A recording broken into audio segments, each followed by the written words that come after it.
balik senyum pelayanan, terkadang tersembunyi praktik yang mencederai keadilan. Korupsi pada tingkat desa bukan hanya pelanggaran hukum, tetapi pengkhianatan terhadap amanah masyarakat. Ya. Dalam video ini kami akan mengangkat realitas korupsi pada pelayanan desa. Bagaimana praktik ini terjadi, apa dampaknya bagi masyarakat, serta langkah apa yang seharusnya kita lakukan untuk mencegahnya. Perubahan besar dimulai dengan langkah kecil. Mari kita bersama melawan korupsi dengan pelayanan publik yang bersih dan berintegritas.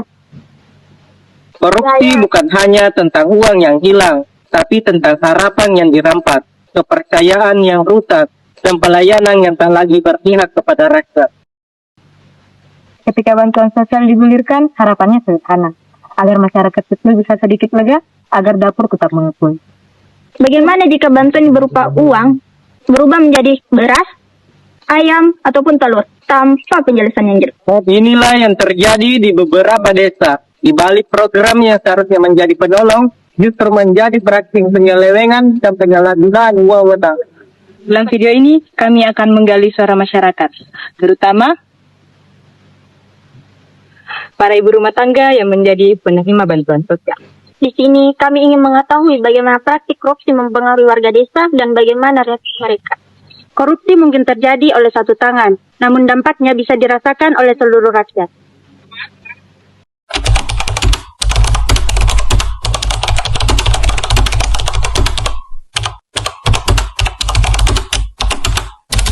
Baik, jadi maksud kedatangan kami ke sini itu bertemu dengan kakak ingin mengajukan beberapa pertanyaan terkait kasus yang terjadi di Kelurahan Pakurutan. Jadi kami akan mengajukan pertanyaan. Mungkin Saudara Rahmat ingin saya. Baik, terima kasih atas kesempatannya. Jadi langsung saja terus bertanya, gimana menurut Anda terkait pelayanan desa kepada masyarakat?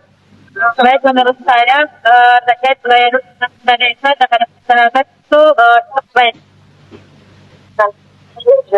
Menurut informasi yang kami dapatkan itu di kelurahan ini pernah terjadi korupsi terhadap desa. Nah, apakah itu bisa mengetahui tentang kasus tersebut? Saya ada. Jadi awalnya bantuan yang kami terima itu berupa beras, telur, ayam. Nah, jadi selama ini sembako itulah yang kami terima setiap kali ada bantuan. Nah, pada satu hari tiba-tiba ada datang dari pusat.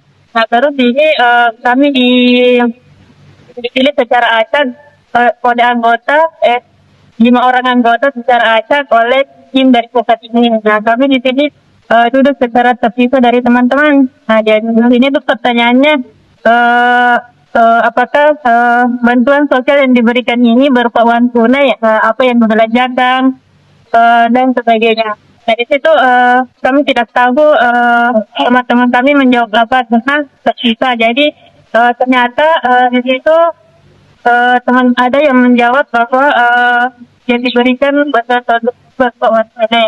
Nah, tapi saya jujur bahwa yang diberikan kepada saya itu adalah sembako berupa beras, telur, dan ayam. Nah, di sini mulai terungkap dan kita setelah diselidiki ternyata dana yang seharusnya itu dibagikan kepada masyarakat itu sebanyak 400.000, tapi ternyata disalahgunakan pada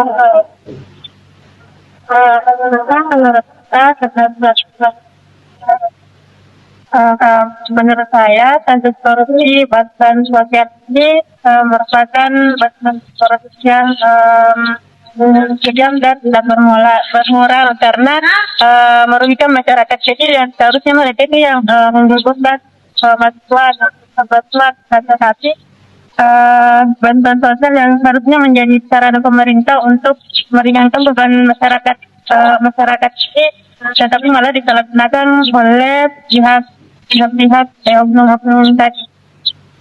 Lalu bagaimana dampak korupsi terhadap masyarakat? Dampak korupsi bantuan sosial ini terhadap masyarakat itu yang pertama rakyat miskin teman-teman desa, bantuan sosial yang menjadi penopang hidup bagi keluarga yang kurang mampu. Jika dana itu dikorupsi, masyarakat atau membutuhkan kehilangan haknya. Nah, kedua, kehilangan masyarakat kehilangan kepercayaannya terhadap pemerintah karena adanya oknum-oknum yang mengkorupsi dana yang diberikan untuk dibagikan bantuan kepada masyarakat.